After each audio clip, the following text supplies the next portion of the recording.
15 TPS di Provinsi Aceh berpotensi dilakukan pemungutan suara ulang atau PSU karena adanya temuan dugaan pelanggaran pemilu. Panitia Pengawas Pemilihan Panwasli Aceh juga menerima 5 laporan yang menjadi potensi pelanggaran pidana pemilu. 15 TPS tersebut berada di Kabupaten Aceh Barat Daya sebanyak 3 TPS, Aceh Tenggara 2 TPS, Aceh Singkil 2 TPS, Banda Aceh 2 TPS, serta sisanya di Nagan Raya, Sabang, Aceh Utara, Pidi Jaya, dan Aceh Selatan masing-masing 1 TPS.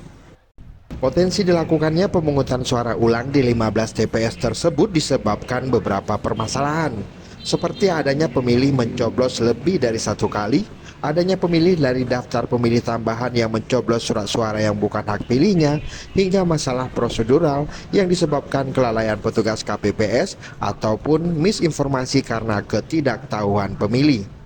Panwasli Aceh harus menyelesaikan pelaksanaan potensi pemungutan suara ulang tersebut paling lambat dalam 10 hari.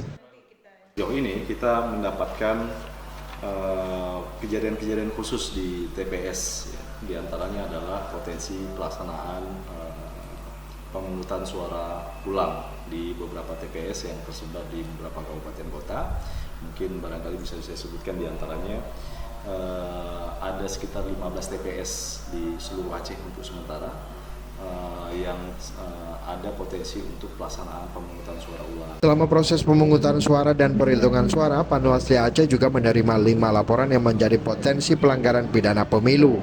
5 kasus tersebut diantaranya terjadi di Kota Banda Aceh sebanyak 2 kasus, Aceh Tenggara 1 kasus, Aceh Utara 1 kasus, dan Pidi Jaya 1 kasus. Panwasli Aceh belum dapat memberikan keterangan terkait ancaman hukuman terhadap pelaku sebab proses masih dalam penanganan tim hukum terpadu di tiap kantor Panwasli Kabupaten Kota.